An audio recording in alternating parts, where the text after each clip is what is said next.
Hello friends, कैसे आप सब। उम्मीद करते हैं आप लोग काफ़ी अच्छे होंगे, स्वस्थ होंगे और गर्मी से बचने का प्रयास भी कर रहे होंगे। तो आइए आज आपका स्वागत करते हैं एक बहुत ही मज़ेदार वीडियो में, जिसके अंतर्गत हम लोग इंग्लिश के प्रैक्टिस सेट को देखेंगे। प्रैक्टिस सेट 1 आपको प्रोवाइड कराया गया था, उसी के सॉल्यूशन को लेकर आज आपके बीच हैं। तो आप वीडियो के अंत तक बने रहिएगा और यदि आपको वीडियो अच्छा लगता है तो लाइक और शेयर ज़रूर कीजिएगा। आई होप सो कि ये वीडियो आपके लिए काफ़ी ज़्यादा इंपॉर्टेंट होगा और एग्ज़ाम में एकदम टॉनिक की तरह काम करने वाला है। तो आइए आज के सेशन को शुरू करते हैं बहुत ही शानदार क्वेश्चन के साथ। फिर से एक बार स्वागत है आपका। पहले प्रश्न में हमारा जो पहला प्रश्न है वो है she dedicated dash to work for the poorest of the poor people. देखिए यहाँ पे आप ध्यान से देखना कि she dedicated dash to work for the poorest of the poor. आप देखिए यहाँ पे कि यहाँ पर आप सारे ऑप्शन पे पहले गौर कर लो। तो सारे ऑप्शन जो है वह रिफ्लेक्सिव प्रोनाउन के हैं और मैं आपको बता दूं कि जिसके अंत में सेल्फ या सेल्फ्स लगा हो, तो सेल्फ या सेल्फ्स लगा हो वो रिफ्लेक्सिव प्रोनाउन के क्या होंगे, उदाहरण हैं। तो ये रिफ्लेक्सिव प्रोनाउन है। अब देखिए यहाँ पे आप ध्यान से देखेंगे कि यहाँ पर जो है वह सब्जेक्ट क्या है, सी। तो सी का अकॉर्डिंग रिफ्लेक्सिव प्रोनाउन हम लोग चुनेंगे। तो सी का जो है वह रिफ्लेक्सिव प्रोनाउन क्या होता है बाबू, हर सेल्फ। तो यहाँ पे राइट आंसर क्या हो जाएगा, ऑप्शन बी हो जाएगा, हर सेल्फ। मीन्स क्या, सी डेडिकेटेड हर सेल्फ, उन्होंने जो है वह खुद को समर्पित किया to work for the poorest of the poor, यानी गरीब से गरीब लोगों की सेवा के लिए खुद को क्या किया, समर्पित किया। राइट आंसर क्या हो जाएगा, ऑप्शन नंबर बी। अगले प्रश्न की तरफ चलते हैं। देखिए डैश पेन्स आर योर्स। यहाँ देखिए बाबू क्या है, पेन्स। पेन्स जो है वह प्लूरल काउंटेबल नाउन है, ये बात आपको ध्यान रखना है। इसके पहले देखिए यहाँ पे क्या है कि हम लोग जो है वह डेमोस्ट्रेटिव प्रोनाउन को जो है वह चुनेंगे। तो डेमोस्ट्रेटिव प्रोनाउन को चुनना है। तो डेमोस्ट्रेटिव प्रोनाउन देखिए क्या होता है कि 4 डेमोस्ट्रेटिव प्रोनाउन होते हैं, दिस, दैट, दीज और दोज। अब आपको समझना है ये दिस और दैट जो होते हैं वो क्या होते हैं बाबू, सिंगुलर होते हैं। क्या होते हैं, सिंगुलर। और दीज और दोज क्या होते हैं, प्लूरल होते हैं। और यहाँ से आपको ध्यान देना है कि दिस और दीज जो है वह नज़दीक सूचक शब्द के लिए प्रयोग में लाते हैं और दैट और दोज जो है वह दूर सूचक शब्द के लिए। तो अब देखिए यहाँ पे क्या है कि हम लोग यहाँ पर देखेंगे कि चूंकि ये पेन प्लूरल काउंटेबल नाउन है तो निश्चित रूप से इसके पहले जो है जो डेमोस्ट्रेटिव प्रोनाउन आएगा वो प्लूरल होना चाहिए। तो यहाँ पर देखिए क्या है कि आपका दैट तो नहीं होगा क्योंकि सिंगुलर है, दिस भी नहीं होगा क्योंकि सिंगुलर है। तो यहाँ पे एकमात्र विकल्प हमारा क्या है बाबू, ऑप्शन नंबर 1 यानी these is the right answer. अगले प्रश्न की तरफ चलते हैं। I am found dash music. देखिए यहाँ पे क्या है, एक फ्रेज है बाबू, फॉन्ड ऑफ। तो फॉन्ड ऑफ का मतलब क्या होता है बाबू, शौकीन होना। फॉन्ड ऑफ का मतलब क्या होता है, शौकीन होना। तो यहाँ पे जो हमारा राइट आंसर हो जाएगा वो हो जाएगा क्या, ऑप्शन नंबर डी। क्या हो जाएगा बाबू, ऑप्शन नंबर डी कि मैं संगीत का क्या हूँ, शौकीन हूँ। यानी डी ऑप्शन बिल्कुल सही है। अगले प्रश्न की तरफ चलते हैं। आप एकदम बने रहिएगा वीडियो के अंत तक और अभी तक अगर लाइक नहीं किए तो एक बार लाइक जल्दी से कर दीजिए, अपने दोस्तों के साथ शेयर कर दीजिए। Gandhi ji was born dash 1869, 1869 past की ईस्वी है। क्या है बाबू, पास्ट की ईस्वी है। आपको ध्यान देना है कि अगर पास्ट की कोई ईस्वी हो तो वहाँ पे जो प्रीपोजिशन लगता है वो इन लगता है, यानी इसके पहले कौन सा प्रीपोजिशन लगाना है, इन। यानी हमारा राइट आंसर हो जाएगा ऑप्शन नंबर 1। पास्ट की कोई ईस्वी के पहले इन प्रीपोजिशन का हम लोग क्या करते हैं, प्रयोग करते हैं। यानी गांधी जी 1869 में पैदा हुए थे। बात अगले प्रश्न की करते हैं, बहुत ही मजेदार क्वेश्चन है। Dash you brush your teeth every morning. अब देखिए यहाँ पे क्या है, ध्यान से देखिएगा। यहाँ पे सेंटेंस में टाइम ऑफ एडवर्ब के रूप में एवरी मॉर्निंग लगा हुआ है। तो जिस भी सेंटेंस में टाइम ऑफ एडवर्ब के रूप में एवरी मॉर्निंग लगा हुआ रहेगा वो स्वाभाविक है कि आपका क्या होगा, सिंपल प्रेजेंट टेंस होगा। और सिंपल प्रेजेंट टेंस होगा तो ये तो क्लियर है ना कि सिंपल प्रेजेंट टेंस में ऑक्सिलरी वर्ब के रूप में ऑक्सिलरी वर्ब के रूप में हम लोग डू या डज का क्या करते हैं बाबू, प्रयोग करते हैं। डू या डज का क्या करते हैं, प्रयोग करते हैं।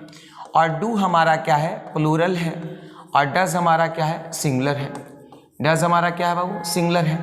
तो अब देखिए यहाँ पे क्या है कि चूंकि यू के साथ हम लोग जो है वह क्या करते हैं बाबू, यू के साथ प्लूरल वर्ब का प्रयोग करते हैं, इसलिए यहाँ पे हम लोग किसका चयन करेंगे, तो डू का चयन करेंगे। यानी राइट आंसर हमारा क्या हो जाएगा, ऑप्शन नंबर सी हो जाएगा। बात हम लोग अगले प्रश्न की कर लेते हैं। Dash our leader win the election. देखिए यहाँ पे ध्यान से, ये ऑप्टेटिव सेंटेंस है बाबू। क्या है, ऑप्टेटिव सेंटेंस। और ऑप्टेटिव सेंटेंस इच्छासूचक वाक्य। ऑप्टेटिव सेंटेंस में हम लोग मे का प्रयोग करते हैं। किसका प्रयोग करते हैं, मे का प्रयोग। याद रखिएगा, ऑप्टेटिव सेंटेंस में हम लोग मे का प्रयोग करते हैं। तो यहाँ पर देखिए क्या है कि हम लोग ये विश कर रहे हैं, हम लोग ये ब्लेस कर रहे हैं कि हमारे जो लीडर हैं वो चुनाव जीत जाएं। तो इस परिस्थिति में हम लोग जो है वह किसका प्रयोग करेंगे, मे का। यानी ऑप्शन नंबर ए हमारा क्या हो जाएगा, सही हो जाएगा। और वैसे भी हम लोगों को याद रखना है कि ऑप्टेटिव सेंटेंस में हम लोग मे का प्रयोग करते हैं। अगले प्रश्न की तरफ चलते हैं। प्रश्न है we dash there a week ago. देखिए यहाँ पे क्या है, टाइम ऑफ एडवर्ब क्या है, ये टाइम ऑफ एडवर्ब है अगो। और जिस भी सेंटेंस में टाइम ऑफ एडवर्ब अगो रहेगा वो सिंपल पास्ट में जाएगा। किस टेंस में जाएगा बाबू, सिंपल पास्ट में। और सिंपल पास्ट में जाएगा तो ध्यान रखना है कि सिंपल पास्ट का जो स्ट्रक्चर होता है, सब्जेक्ट प्लस वर्ब का दूसरा रूप प्लस क्या होता है, ऑब्जेक्ट होता है। तो यहाँ पर देखिए क्या है कि इसके बाद वर्ब का दूसरा रूप क्या होगा हमारा, वेंट। चूंकि गो का दूसरा रूप क्या होता है बाबू, गो का दूसरा रूप होता है वेंट, और तीसरा रूप हमारा क्या होता है, गोन होता है। तो right answer option number B होगा। बात हम लोग अगले प्रश्न की करते हैं। बहुत ही सिंपल सा रहा है क्वेश्चन, एकदम आप मज़े से देखते रहिए। और जहाँ नहीं समझ में आता आप कमेंट करके भी बताइए कि सर कहाँ डाउट है। देखिए यहाँ पे क्या है, I dash taken my book. देखिए यहाँ पे टेकन जो है वह वर्ब का तीसरा फॉर्म। वर्ब का क्या है बाबू, तीसरा फॉर्म। और वर्ब का तीसरा फॉर्म जो होता है वो आपका हैज़, हैव और हैड के बाद जो है वह क्या है, वर्ब का तीसरा फॉर्म आता है। तो अब देखिए जरा सा क्या है कि यहाँ पर जो है ध्यान से देखेंगे, और ऊपर से ये असर्टिव सेंटेंस है, ऊपर से ये असर्टिव सेंटेंस है, अफर्मेटिव सेंटेंस है। तो स्वाभाविक है यहाँ पर जो है वह कोई पैसिव केस बनेगा नहीं। तो यहाँ पे राइट आंसर क्या हो जाएगा, चूंकि आई के साथ हैव का प्रयोग करते हैं तो राइट आंसर हो जाएगा ऑप्शन नंबर ए। बात हम लोग अगले प्रश्न की कर लेते हैं। Anjali and Sangeeta are my friends, I know dash very well.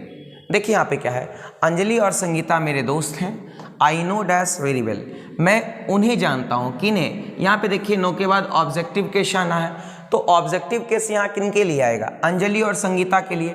और दो सिंगुलर सब्जेक्ट एंड से जुड़ा है तो प्लूरल है, तो थर्ड पर्सन के प्लूरल नंबर में क्या होगा, दे। और दे का जो ऑब्जेक्टिव केस होगा वो क्या होगा बाबू, देम। तो राइट आंसर क्या हो जाएगा, ऑप्शन नंबर डी।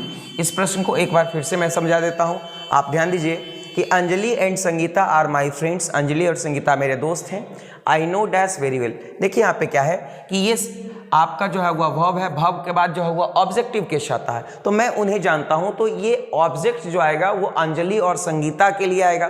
तो अंजलि और संगीता दो सिंगुलर सब्जेक्ट एंड से जुड़े हैं, तो स्वाभाविक है कि ये प्लूरल होंगे। तो थर्ड पर्सन के प्लूरल नंबर में क्या होता है, दे, और दे का ऑब्जेक्टिव केस क्या होगा, देम। तो इस प्रकार से राइट आंसर क्या हो जाएगा, ऑप्शन नंबर डी। अगले प्रश्न की तरफ चलते हैं। दे वर एंग्री डैश, माफ करें, they were angry with dash for their silly mistakes. अब देखिए वे लोग जो है वह गुस्सा थे। अब किससे गुस्सा थे भाई, छोटी सी गलती के लिए गुस्सा थे। तो आदमी कभी कभी ऐसा होता है कि हम लोग छोटी सी गलती करते हैं तो स्वयं से गुस्सा हो जाते हैं, तो वे लोग भी छोटी सी गलती के लिए खुद से गुस्सा थे, स्वयं से गुस्सा थे। तो दे का जो रिफ्लेक्सिव प्रोनाउन होगा वो दे का रिफ्लेक्सिव प्रोनाउन क्या होता है बाबू, देम सेल्फ्स होता है। तो दे का रिफ्लेक्सिव प्रोनाउन क्या हो जाएगा, देम सेल्फ्स हो जाएगा। यानी राइट आंसर क्या हो जाएगा, ऑप्शन नंबर बी हो जाएगा। बात हम लोग अगले प्रश्न की कर लेते हैं। We saw a dash of lion. देखिए यहाँ पे क्या है, एट द सेंचुरी, यानी अभयारण्य में हमने जो है वह क्या देखा, तो शेरों का जो है वह झुंड देखा। तो शेरों के झुंड को हम लोग जो है वह क्या बोलते हैं बाबू, प्राइड। प्राइड मतलब होता है शेरों का झुंड, ठीक है ना। और फ्लॉक मतलब होता है ग्रुप ऑफ बर्ड्स, पक्षियों का जो झुंड होता है उसको हम लोग क्या बोलते हैं, वो फ्लॉक बोलते हैं। और हर्ड जो होता है वो मवेशियों का झुंड होता है, यानी ग्रुप ऑफ कैटल जो होता है, ग्रुप ऑफ कैटल्स यानी मवेशियों के झुंड को हम लोग क्या बोलते हैं, हर्ड बोलते हैं।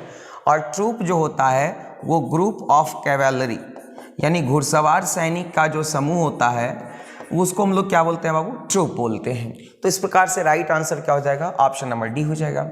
अगले प्रश्न की तरफ चलते हैं। A dash of players was cheering on the ground. देखिए यहाँ पे प्लेयर्स मतलब होता है खिलाड़ी, खिलाड़ियों के समूह को हम लोग क्या बोलते हैं बाबू, तो खिलाड़ियों के समूह को हम लोग टीम बोलते हैं ना, हमारा टीम जीत गया यानी भारत का क्रिकेट टीम बहुत अच्छा है। तो यहाँ पे खिलाड़ियों के समूह को हम लोग टीम बोलते हैं। यहाँ पे हम लोगों को कलेक्टिव नाउन चुनना है, तो खिलाड़ियों के समूह को टीम बोलते हैं। तो यहाँ पे राइट आंसर क्या हो जाएगा, राइट आंसर होगा ऑप्शन नंबर ए, टीम। लेकिन यहाँ पर देखिए क्या है, ये जो पेयर है, पेयर मतलब होता है जोड़ा, तो हम लोग जो है हुआ क्या बोलते हैं, पेयर ऑफ शूज यानी जूतों का जो समूह होता है उसको हम लोग पेयर बोलते हैं, या पेयर ऑफ सीजर्स भी बोल सकते हैं। बंडल जो होता है वो बंडल होता है या अस्टिक्स, HY है या एस्टिक्स, STICKS। छड़ियों या जो घास भूसा का जो समूह होता है उसको हम लोग बंडल बोलते हैं। और पैक जो बोलते हैं वो हम लोग जो है वह कुत्तों के समूह को या जंगली कुत्तों के समूह को wild dogs, group of wild dogs, group of wild dogs, जंगली कुत्तों के समूह को भी हम लोग जो है वह क्या बोलते हैं बाबू, पैक बोलते हैं। सिगरेट का भी जो समूह होता है उसको भी हम लोग पैक बोलते हैं। तो राइट आंसर क्या हो जाएगा हमारा, राइट आंसर ऑप्शन नंबर क्या होगा, 1 होगा। चलते हम लोग अगले प्रश्न की तरफ। प्रश्न है I saw a little dash shivering in the rain. Shivering मतलब होता है कांपना। मैंने देखा कि एक छोटी सी जो है वह dash shivering in the rain, यानी कॉमन नाउन चुनना है इसमें से कि एक छोटी जो है वह डैश है। यहाँ पे कौन सा कॉमन नाउन आएगा भाई, कांप। शिवरिंग इन द रेन का मतलब होता है कि बारिश में कांप रही थी। तो देखिए यहाँ पे लव जो है वो आपका क्या है, एब्स्ट्रैक्ट नाउन है। लव क्या बाबू, एब्स्ट्रैक्ट नाउन है। और यहाँ नेहा जो है वह क्या है, प्रॉपर नाउन है। तो नेहा क्या है, प्रॉपर नाउन है। और यहाँ पे देखिए क्या है, पीपल जो है वह ग्रुप कलेक्टिव नाउन है। और यहाँ पर देखिए गर्ल क्या है बाबू, कॉमन नाउन है। तो यहाँ पे राइट आंसर क्या हो जाएगा हमारा, राइट आंसर हमारा आ जाएगा ऑप्शन नंबर सी, यानी I saw a little girl shivering in the rain मतलब होता है कि बारिश में क्या कर रही थी, काँप रही थी। चलते हैं अगले प्रश्न की तरफ। America is dash richest country in the world. अब देखिए यहाँ पे क्या है, ये आपका लगा हुआ रिचेस्ट, रिचेस्ट जो है वह सुपरलेटिव डिग्री है। क्या बाबू, सुपरलेटिव डिग्री। और आपको पता है कि सुपरलेटिव डिग्री के पहले हम लोग कौन सा आर्टिकल का प्रयोग करते हैं, तो सुपरलेटिव डिग्री के पहले द आर्टिकल का प्रयोग करते हैं। यानी यहाँ पे जो हमारा राइट आंसर होने वाला है वो ऑप्शन नंबर सी होने वाला है। और मैंने आपको कई बार बताया भाई कि सुपरलेटिव डिग्री के पहले क्या लगता है बाबू, तो दी लगता है। बात अगले प्रश्न की कर लेते हैं। Honest man always speak the truth. हम लोगों को एक फ्रेज याद रखना है कि speak the truth. Speak the truth का मतलब होता है सत्य बोलो। और यहाँ पे एक और भी होता है tell a lie. Tell a लाई का मतलब होता है झूठ बोलो। तो हम लोगों को दोनों को ध्यान में रखना है। टेल अ लाई का मतलब होता है झूठ बोलना, और स्पीक द ट्रूथ का मतलब होता है सत्य बोलना। तो यहाँ पे जो राइट आंसर होगा वो ऑप्शन नंबर क्या होगा, सी, द। क्लियर है। और ये सब बहुत बार पूछ दिए जाते हैं और हम लोग आसान क्वेश्चन में गलती कर बैठते हैं। और हम लोगों को इस तरह के प्रश्न में बिल्कुल भी गलती नहीं करना है, बिल्कुल भी अकबकाना नहीं है, एकदम पैसेंस के साथ मारना है। सारे ऑप्शन को देख लेना है एक बार। देखिए यहाँ पे अभी जस्ट हमने बताया कि हम लोगों का एक फ्रेज है टेल अ लाई का मतलब होता है झूठ बोलना, है ना। अब देखिए यहाँ पे क्या है, तो इसका राइट आंसर हो जाएगा ऑप्शन नंबर ए। और इस तरह के क्वेश्चन अक्सर पूछ दिए जाते हैं और वहाँ पे हम लोग कंफ्यूज कर जाते हैं। दरअसल हम लोगों को ये विश्वास नहीं होता है कि इतना आसान क्वेश्चन आने वाला है, और जब आसान क्वेश्चन आ जाता है तो हम लोग जो होगा वहाँ पे गलती कर बैठते हैं। बात अगले प्रश्न की करते हैं। He first asked his eldest son to do his wedding. इसमें सुपरलेटिव डिग्री आपको चुन करके निकालना है। तो देखिए क्या होता है कि मोस्टली सुपरलेटिव डिग्री को अगर पहचानना है तो लास्ट में EST रहेगा, या उसके फर्स्ट में क्या रहेगा, मोस्ट रहेगा। तो अगर उसके फर्स्ट में मोस्ट रहेगा और लास्ट में जो है वह क्या रहेगा, या EST रहेगा, तो दोनों में से कोई एक अगर आपको मिले तो समझ जाना है कि ये सुपरलेटिव डिग्री है। अब यहाँ पर देखिए क्या है, स्वाभाविक है कि हमारा इल्डेस्ट जो है वह सुपरलेटिव डिग्री होगा। राइट आंसर जो है वह हमारा क्या हो जाएगा, ऑप्शन नंबर बी हो जाएगा। सन हमारा क्या है बाबू, कॉमन नाउन है। आस्क्ड हमारा वर्ब का क्या है, दूसरा रूप है। और फर्स्ट की बात कर लेते हैं तो ये ऑर्डिनल एडजेक्टिव है या ऑर्डिनल नंबर है। क्लियर हो गया? चलते हैं अगले प्रश्न की तरफ। This letter is written by him. अब यहाँ पे देखिए ऑब्जेक्ट प्रोनाउन आपको निकालना है। देखिए जब कभी भी ऑब्जेक्ट प्रोनाउन या सब्जेक्ट प्रोनाउन निकालना हो तो हम लोगों को ध्यान देना है वर्ब पे। जो हम लोगों का वर्ब है, इस वर्ब के बाद आने वाला जो केस होता है वो केस आपका क्या होता है, ऑब्जेक्टिव केस, और इसके पहले वाला जो केस होता है वो क्या होता है, सब्जेक्टिव केस। फॉर एग्जाम्पल हम लोग बहुत ही फेमस एग्जाम्पल लेते हैं, आई लव यू, है ना। और इस एग्जाम्पल के साथ आपका जो है वह पता नहीं मन में लड्डू फूट रहा होगा। तो यहाँ पे देखिए क्या है, लव मतलब होता है प्यार करना, तो इसके बाद ये ऑब्जेक्टिव केस और इसके पहले ये नॉमिनेटिव या क्या है, सब्जेक्टिव केस है। तो यहाँ पे ध्यान देखना क्या है, ध्यान से देखना है यहाँ पे। तो यहाँ पे जो हमारा ऑब्जेक्टिव केस होगा वो क्या होगा, हिम होगा, यानी right answer option number C होगा। और आपको भी याद रखना पड़ेगा कि बाई जो है वह क्या है, वाई प्रीपोजिशन है। वाई क्या है बाबू, प्रीपोजिशन है, ये तो पता है। और प्रीपोजिशन के बाद ना गुरुजी, प्रीपोजिशन के बाद जो है वह ऑब्जेक्टिव केस आता है। प्रीपोजिशन के बाद कौन सा केस आता है, ऑब्जेक्टिव केस। ये भी हम लोगों को दिमाग में रखना है। और लेटर बोले तो कॉमन नाउन है, क्योंकि लेटर बोलने से सभी प्रकार के लेटर का बोध हो रहा, चाहे वह लव लेटर हो या फिर आपका जो है वह ब्रेकअप लेटर हो। अब दिस जो है वह हम लोगों को पता है कि दिस जो है वह प्रोनाउन है, एडजेक्टिव भी है। तो प्रोनाउन और एडजेक्टिव दोनों है, तो ये बात हमको पता है। चलते हम लोग आगे अगले प्रश्न की तरफ। हमारा अगला प्रश्न कहता है कि I have seen all those pictures you send to me. अब यहाँ पे प्रोनाउन फाइंड करना है कि जो गिवन ऑप्शन है इसमें प्रोनाउन कौन सा है। तो गिवन ऑप्शन में प्रोनाउन कौन सा है, देखिए बाबू, आई जो है ना ये पर्सनल प्रोनाउन है। आई क्या है बाबू, पर्सनल प्रोनाउन है, ठीक है।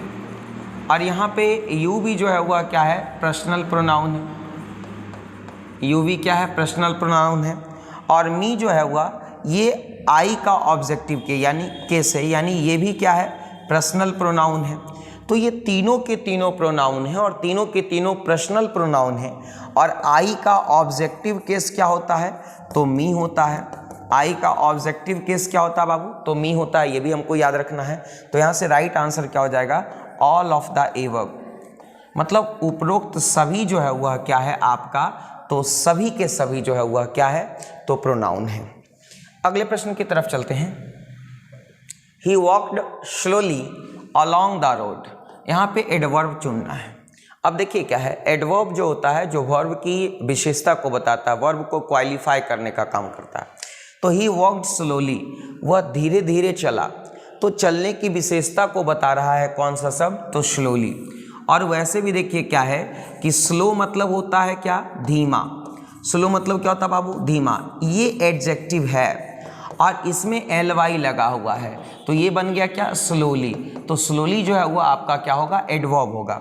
और आपको पता है कि जब कभी भी एडजेक्टिव में एल वाई लगता है तो वो क्या बन जाता है बाबू, एडवर्ब लगता है, एडवर्ब बन जाता है। और नाउन में जब कभी भी हम लोग एल वाई लगा देते हैं, तो नाउन में हम लोग एल वाई लगा देते हैं तो ये एडजेक्टिव बन जाता है। ये चीज़ को हम लोगों को ध्यान में रखना है। तो यहाँ पे राइट आंसर क्या हो जाएगा, तो राइट आंसर होगा हमारा ऑप्शन नंबर बी। बात हम लोग अगले प्रश्न की कर लेते हैं। His pay is high enough for him. यहाँ पे आपको एडवर्ब निकालना है कि एडवर्ब कौन है। अब देखिए यहाँ पे क्या है कि यहाँ पे जो एडवर्ब है इनफ, ये आपका एडवर्ब है। हिम आपका क्या है, तो प्रोनाउन है। और हाई जो है वह आपका क्या है, एडजेक्टिव है। और हिज जो है वह ये आपका क्या है, तो हिज भी आपका क्या है, प्रोनाउन है। अब यहाँ से हमारा राइट आंसर क्या हो जाएगा, तो ऑप्शन नंबर 1 हो जाएगा, इनफ हो जाएगा। देखिए पार्ट्स ऑफ स्पीच को ट्रेस करना, पार्ट्स ऑफ स्पीच को फाइंड करना, यह आजकल ट्रेंडिंग क्वेश्चन है जो परीक्षा में लगातार पूछा जा रहा है। और हम लोग अक्सर ये गलती कर बैठते हैं, हम लोग बड़ी चीज़ों को पढ़ने के चक्कर में छोटी चीज़ें नहीं पढ़ पाते हैं और इस कारण से हम लोग जो है वह बहुत ज़्यादा स्कोर नहीं कर पाते हैं। और पार्ट्स ऑफ स्पीच को फाइंड करना बहुत ज़रूरी है, इसलिए सब क्वेश्चन को आप काफ़ी जो है वह कामली देखिएगा, काफ़ी सीरियसली देखिएगा। I was much surprise to see this, यहाँ पे भी एडवर्ब निकालना है चुन करके कि कौन सा एडवर्ब है। अब देखिए क्या है, आपको बताते हैं कि मेन वर्ब के पहले मोस्टली एडवर्ब मौजूद होता है।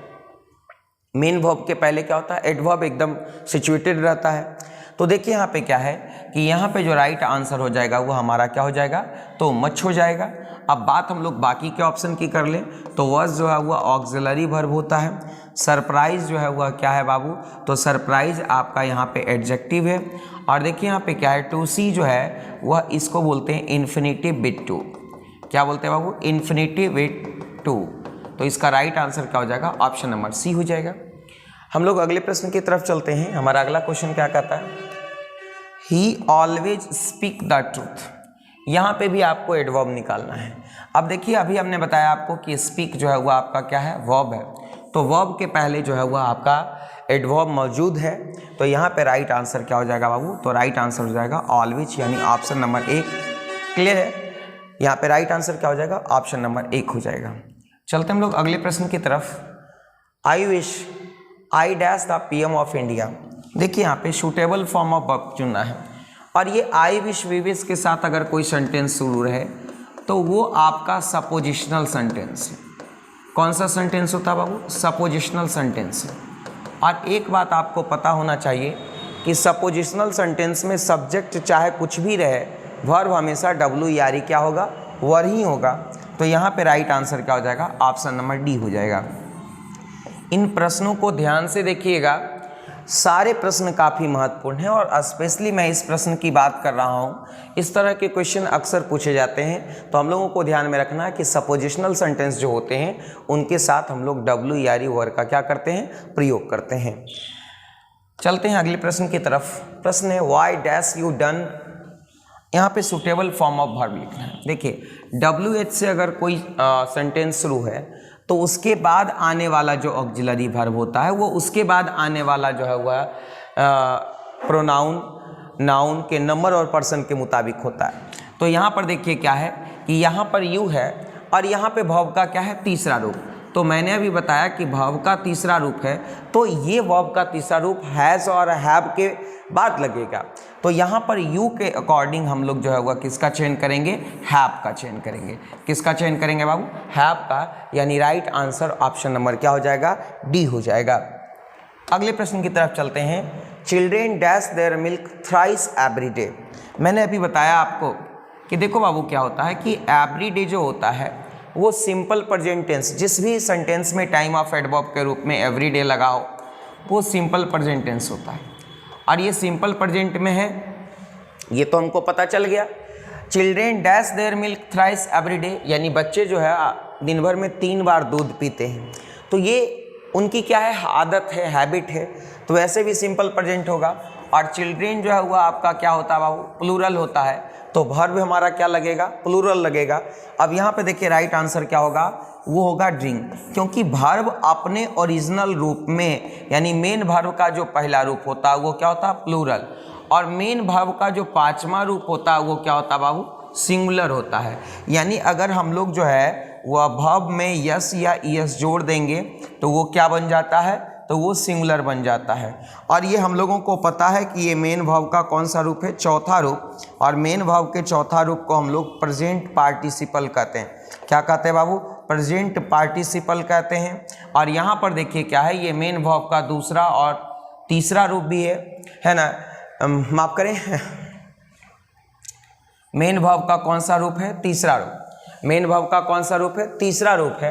तो यहाँ पर जो है हमारा ये क्या हो जाएगा, तो ये हो जाएगा पास्ट पार्टिसिपल।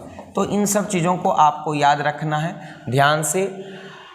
बहुत बार पूछ दिए जाते हैं कि गो का पास्ट पार्टिसिपल फॉर्म कौन होगा, गो का प्रेजेंट पार्टिसिपल फॉर्म कौन होगा, किसी भी वर्ब का पूछा जा सकता है। अगले प्रश्न की तरफ चलते हैं।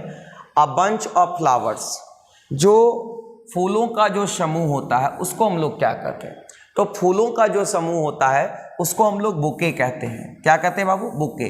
फूलों के समूह को हम लोग बुके कहते हैं। और प्राइड जो होता है वो ग्रुप ऑफ लायंस, यानी शेरों के समूह को हम लोग क्या बोलते हैं, प्राइड बोलते हैं।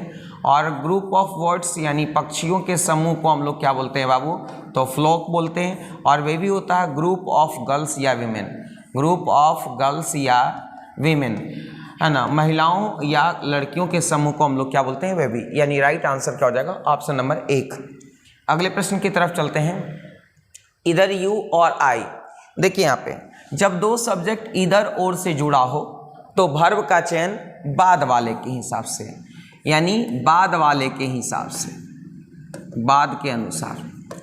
तो बाद वाला सब्जेक्ट क्या है, आई। तो आई के साथ यहाँ पे कौन सा आंसर हो जाएगा बाबू, तो आई के साथ जो है वह यहाँ पे राइट आंसर क्या हो जाएगा, तो वॉज हो जाएगा। I was to read. Clear है। यहाँ पे सी में भी वॉज है, दोनों ऑप्शन रिपीट हो गया है, खैर कोई बात नहीं। राइट आंसर यहाँ पे हम लोग क्या कंसिडर कर लेंगे, वी। अगले प्रश्न की तरफ चलते हैं। You and he dash playing. देखिए यहाँ पे जब दो सिंगुलर सब्जेक्ट एंड से जुड़ा हो तो वर्ब क्या लगेगा, प्लूरल। पहली बात तो ये क्लियर हो गया कि वर्ब यहाँ पे क्या लगेगा, प्लूरल। अब देखिए यहाँ पे क्या है कि ये वर्ब सिंगुलर है, इसको काट दीजिए, ये वर्ब सिंगुलर है, इसको काट दीजिए। चूंकि ये मॉडल है तो मॉडल तो सिंगुलर और प्लूरल दोनों की तरह इस्तेमाल होता है, और यहाँ पे तो आर प्लूरल है। अब देखिए यहाँ पे वर्ब का चौथा रूप है, तो वर्ब का चौथा रूप जो होता है वो generally is, am, are, was, were, that means be family के बाद हम लोग कह सकते हैं कि वी फैमिली के बाद हम लोग वर्ब का चौथा रूप का क्या करते हैं, प्रयोग करते हैं। और मॉडल वर्ब के बाद, चूंकि कैन मॉडल वर्ब है, मॉडल वर्ब के बाद हम लोग वर्ब के पहले रूप का प्रयोग करते हैं। तो यहाँ पे जो हमारा राइट आंसर हो जाएगा वो क्या हो जाएगा बाबू, ऑप्शन नंबर डी यानी आर। कौन सा ऑप्शन सही हो जाएगा, ऑप्शन नंबर डी यानी आर। अगले प्रश्न की तरफ चलते हैं। हमारा अगला प्रश्न है, she is dash most beautiful girl in my class. अब देखिए यहाँ पे क्या है, ये मोस्ट ब्यूटीफुल जो है वो आपको अभी मैंने बताया ये सुपरलेटिव डिग्री है। क्या बाबू, सुपरलेटिव डिग्री। अब सुपरलेटिव डिग्री जो है, तो सुपरलेटिव डिग्री के पहले मैंने अभी आपको बताया कि आप द आर्टिकल का क्या करेंगे, चयन करेंगे, यानी राइट आंसर क्या हो जाएगा, option number C. Superlative degree के पहले हम लोग द आर्टिकल का प्रयोग करते हैं, याद रखिएगा, बहुत इंपॉर्टेंट है। एक क्वेश्चन मोस्टली इस पैटर्न से पूछता ही है। अगले सवाल की तरफ चलते हैं। Which of the following is not an example of demonstrative pronoun. मैंने अभी आपको बताया कि डेमोस्ट्रेटिव प्रोनाउन दिस होते हैं, दैट भी होते हैं, दीज भी होते हैं, और एक और जो डेमोस्ट्रेटिव प्रोनाउन होता है जो कॉमनली यूज होता है वो दे, दोज। यहाँ पे वेन जो है वह आपका डेमोस्ट्रेटिव प्रोनाउन नहीं है। वेन का प्रयोग हम लोग जो है वह इंट्रोगेटिव प्रोनाउन, इंट्रोगेटिव प्रोनाउन या रिलेटिव प्रोनाउन की तरह करते हैं। इंट्रोगेटिव प्रोनाउन की तरह भी कर सकते हैं और रिलेटिव प्रोनाउन की तरह भी कर सकते हैं। अगर सेंटेंस की शुरुआत कर रहा हो तो इंट्रोगेटिव प्रोनाउन, और सेंटेंस के बीच में अगर आ रहा हो और उससे दो क्लाउज जुड़े हों तो वो रिलेटिव प्रोनाउन होगा। इन तमाम चीज़ों को ध्यान में रखेंगे हम।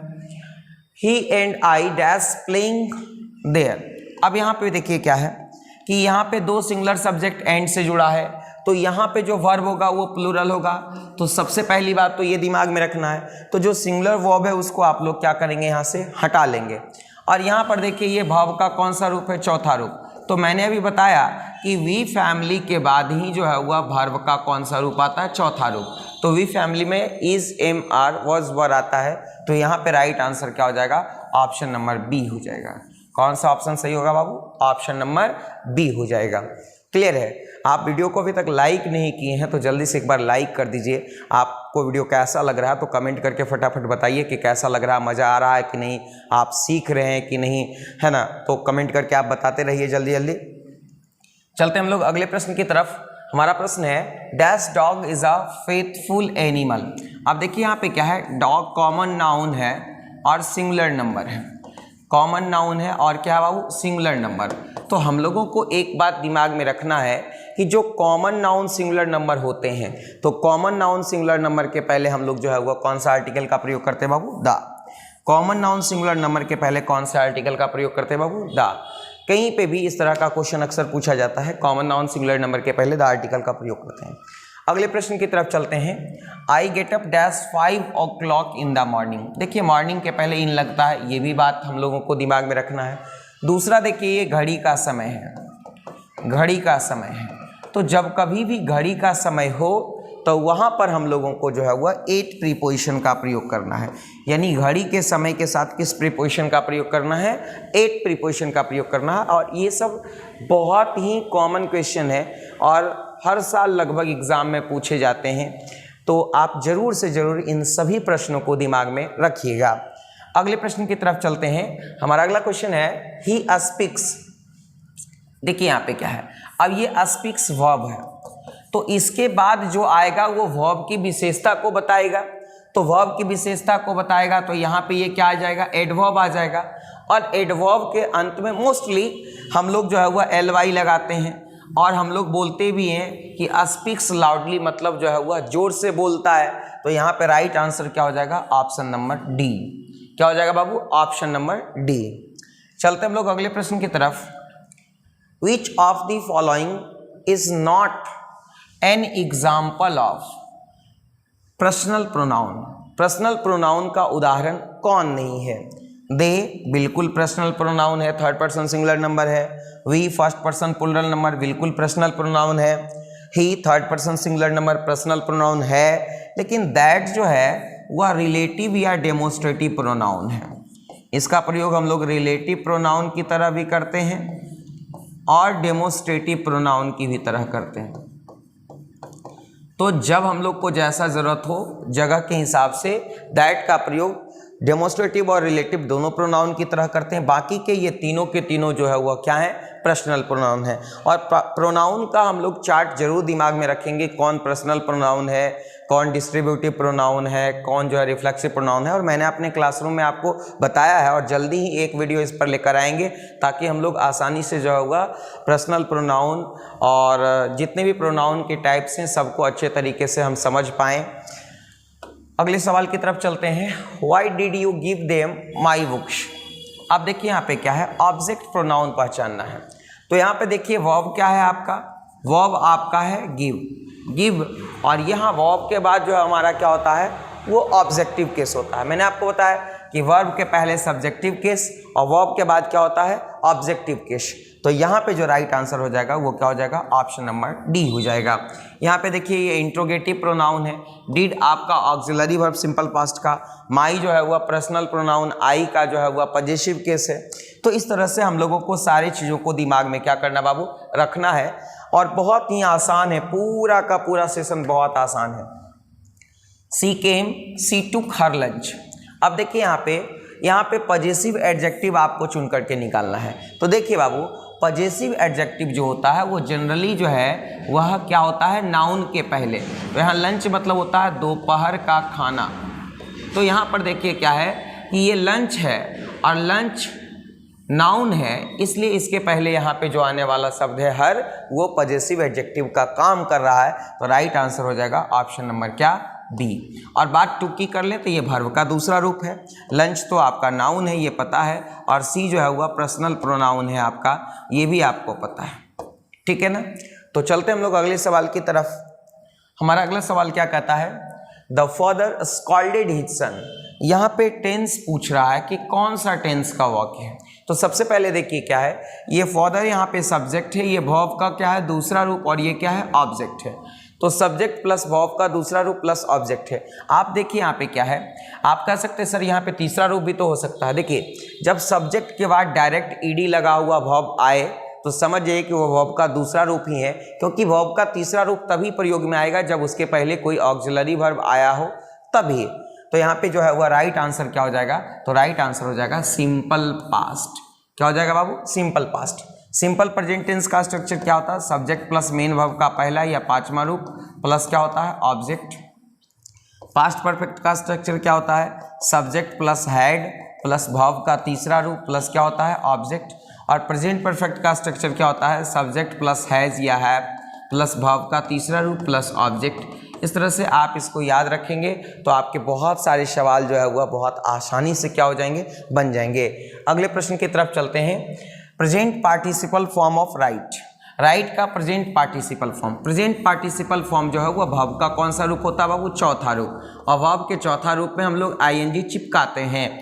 तो ध्यान से देखिएगा यहाँ पे जो राइट आंसर हो जाएगा वो ऑप्शन नंबर क्या हो जाएगा, वो ऑप्शन नंबर सी हो जाएगा। रोड जो है वो वर्ब का क्या है, दूसरा रूप है ना, ये माफ करें दूसरा रूप है यहाँ पे, और यहाँ पे राइट्स जो है वो वर्ब का पांचवा रूप है, और यहाँ पे राइट जो है वो वर्ब का क्या है, पहला रूप है। तो इस प्रकार से right answer option number C होगा। अगले प्रश्न की तरफ चलते हैं। He is poor but honest, यहाँ पे देखिए कंजंक्शन, कंजंक्शन का मतलब होता है संयोजक, जो जोड़ने का काम करता है, जो दो शब्दों को, दो वाक्यों को जोड़ने का काम करता है। तो यहाँ पे देखिए पुअर और ऑनेस्ट, ये दोनों के दोनों क्या है, एडजेक्टिव हैं, और इन दोनों को जोड़ने वाला कौन है, बट। तो ये क्या है, कंजंक्शन। और ये कैसा कंजंक्शन है बाबू, तो कोऑर्डिनेट कंजंक्शन है। क्या है बाबू, कोऑर्डिनेट कंजंक्शन। कोऑर्डिनेट कंजंक्शन किसको कहते हैं, जो एक ही तरह के शब्दों या वाक्यों को जोड़ने का काम करता है, जिनके पार्ट्स ऑफ स्पीच एक ही होते हैं। तो यहाँ पे जो राइट आंसर हो जाएगा वो ऑप्शन नंबर क्या हो जाएगा, सी। ही जो है पर्सनल प्रोनाउन है, पुअर जो है वो एडजेक्टिव है, और इज क्या है बाबू, ऑक्सिलरी वर्ब है। अगले प्रश्न की तरफ चलते हैं। Past participle form of go, गो का पास्ट पार्टिसिपल फॉर्म क्या है। तो पास्ट पार्टिसिपल फॉर्म मैंने बताया कि वर्ब के तीसरे रूप को कहते हैं, और गो का जो तीसरा रूप होता है वो क्या होता है बाबू, तो वो गोन होता है। यानी राइट आंसर क्या हो जाएगा, ऑप्शन नंबर डी। इस तरह का क्वेश्चन बहुत बार पूछा गया एग्जाम में और बहुत बार पूछा जाता है, तो इसलिए इसको थोड़ा सा जो है वो आप सीरियसली लीजिएगा, इस पर थोड़ा सा केयरफुल्ली आप नज़र बना करके रखेंगे। आगे चलते हैं। कहता आई लाइक यू, इसमें ये जो सेंटेंस है इसमें ऑब्जेक्ट प्रोनाउन ढूंढना है। देखिए यहाँ पे लाइक जो है वो वर्ब का काम कर रहा है, वर्ब है, तो वर्ब के बाद वाला ऑब्जेक्टिव केस और वर्ब के पहले जो है वो नॉमिनेटिव केस। तो यहाँ पे ऑब्जेक्ट प्रोनाउन चुनना है, तो ऑब्जेक्ट प्रोनाउन यहाँ पे क्या हो जाएगा बाबू, यू हो जाएगा। यानी सी ऑप्शन हमारा बिल्कुल क्या हो जाएगा, वो सही हो जाएगा। अगले प्रश्न की तरफ चलते हैं। I find my self in a hopeless fog, यहाँ पे क्या देखना है, रिफ्लेक्सिव प्रोनाउन। मैंने आपको बताया कि रिफ्लेक्सिव प्रोनाउन में बस एक आसान सा कंसेप्ट है कि आप जो है वह सेल्फ या सेल्फ्स लगा देखो, है ना, कि कहीं सेल्फ या सेल्फ्स लगा हो तो वो रिफ्लेक्सिव प्रोनाउन होगा। तो यहाँ पे राइट आंसर क्या हो जाएगा, वो ऑप्शन नंबर बी, यानी माई सेल्फ। अगले प्रश्न की तरफ चलते हैं। कहता है I live dash Halsi, I live dash Halsi. Halsi एक छोटे से जगह का नाम है, तो छोटे से जो जगह होते हैं उनके नाम के पहले हम लोग एट प्रीपोजिशन का प्रयोग करते हैं। किसका प्रयोग करते हैं बाबू, एट प्रीपोजिशन का। यानी छोटे से जो जगह होते हैं उनके पहले हम लोग एट प्रीपोजिशन का क्या करते हैं, प्रयोग करते हैं, और बड़े शहर के पहले जो है वह इन प्रीपोजिशन का प्रयोग करते हैं। आगे चलते हैं। हमारा अगला क्वेश्चन है, when I asked a question they saw each other. यहाँ पे रेसिप्रोकल प्रोनाउन चुनना है बाबू। तो रेसिप्रोकल प्रोनाउन दो होते हैं, एक होता है ईच अदर और दूसरा होता है आपका वन अनदर। तो आपको ध्यान देना है, ईच अदर का प्रयोग दो के लिए और दो से अधिक के लिए हम लोग वन अनदर का क्या करते हैं, प्रयोग करते हैं।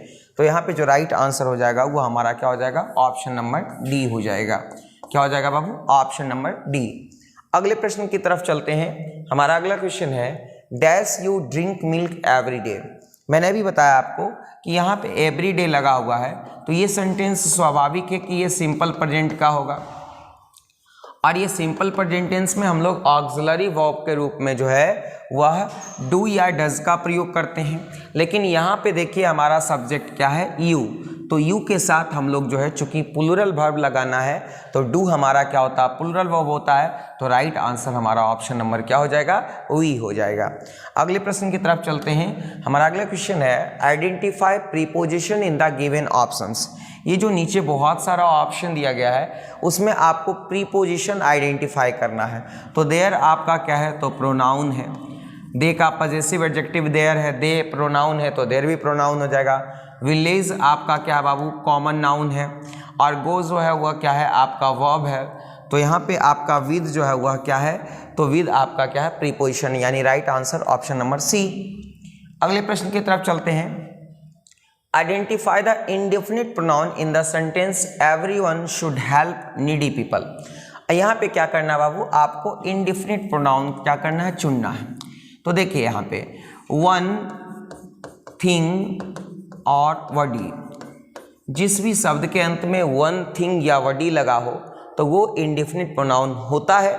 तो यहाँ पर देखिएगा ध्यान से, यहाँ पे जो इंडेफिनिट प्रोनाउन होगा वो क्या होगा, एवरीवन, यानी राइट आंसर ऑप्शन नंबर क्या हो जाएगा, सी हो जाएगा। अगले प्रश्न की तरफ चलते हैं। प्रश्न है identify the common noun in the given option. यहाँ पे कॉमन नाउन चुनना है। क्या चुनना है बाबू, कॉमन नाउन। ये जो नीचे बहुत सारा ऑप्शन है इसमें कॉमन नाउन चुनना है। तो दिल्ली हमारा क्या है, प्रोपर नाउन है। और आपको ध्यान देना है यहाँ पे कंट्री क्या है, तो कॉमन नाउन है। लव क्या है, एब्स्ट्रैक्ट नाउन है। और देखिएगा यहाँ पे वाटर क्या है, तो ये मटेरियल नाउन है। तो यहाँ से जो हमारा राइट आंसर हो जाएगा ऑप्शन नंबर क्या हो जाएगा बाबू, सी हो जाएगा, यानी कंट्री। तो दोस्तों उम्मीद करते हैं कि आपको ये वीडियो काफ़ी अच्छा लगा होगा, बहुत मज़ा आया होगा, आपके लिए बहुत ज़्यादा बेनिफिशियल वीडियो होगा। तो एक बार जल्दी से अपने दोस्तों के साथ शेयर कर दीजिए, अगर लाइक नहीं किए हैं तो लाइक कर दीजिए। और आज के लिए इतना ही, बहुत बहुत धन्यवाद। गर्मी बहुत है, अपना ख्याल रखिएगा। Thank you.